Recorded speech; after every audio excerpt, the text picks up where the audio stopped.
الرحمن الرحیم کنز الاعمال میں ایک درود شریف کا ذکر ہے، بہت قیمتی ہے۔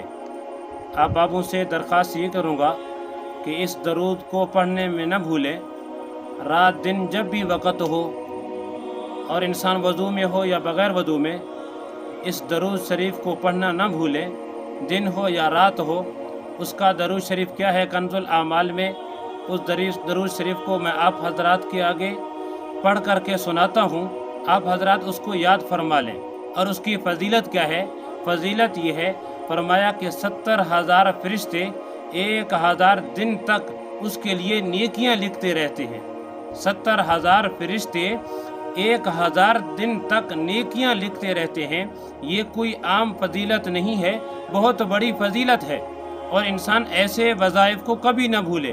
فرمایا قیامت کے دن جو انسان یہ چاہتا ہے کہ جناب رسول اللہ صلی اللہ علیہ وسلم میری شفاعت کرے تو اس کے لیے حق یہ ہے، شفاعت کا اللہ کے نبی اس کی شفاعت فرمائیں گے جو درود زیادہ پڑھے گا۔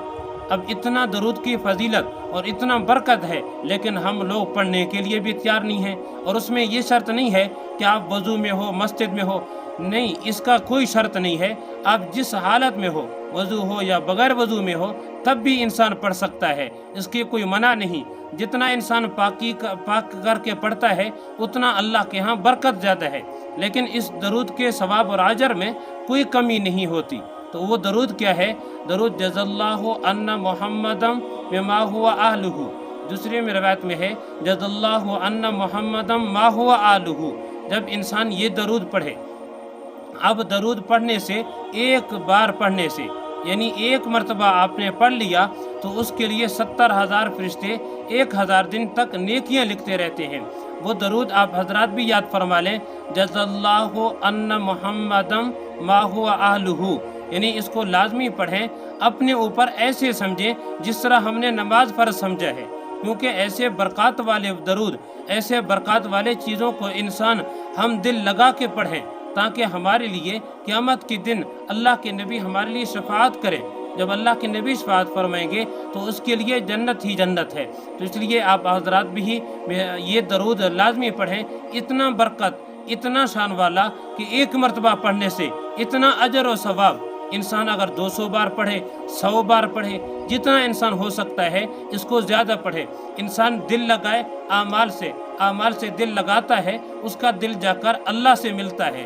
جب انسان اعمال کی نور اندر آتا ہے، فرمایا کہ جب انسان اعمال کے نور اندر لاتا ہے، اللہ غیبی مدد اس میں فرما دیتے ہیں۔ کیونکہ اس لیے فرمایا ایاک نعبد و ایاک نستعین۔ ایاک نعبد سے پہلے کیا ہے؟ انسان پہلے اپنا عبادت اللہ کے سامنے پیش کر رہا ہے، یعنی پہلے اپنا عبادت پیش کر رہا ہے، پھر اللہ سے مدد مانگ رہا ہے۔ اس لیے آپ درود پڑھیں گے، پہلے اللہ کے سامنے میں اپنا نیکی، اپنا جو ہے برکت جو اللہ کے سامنے پیش کریں، پھر آپ جو مدد مانگیں گے، اللہ کی مدد انسان کے ساتھ ہر وقت ہوتا ہے۔ تو اس لیے آپ احباب اس درود کو نہ بھولیں۔ اللہ تعالیٰ مجھے اور آپ کو، پورے امت کو پڑھنے کے توفیق عطا فرما دے۔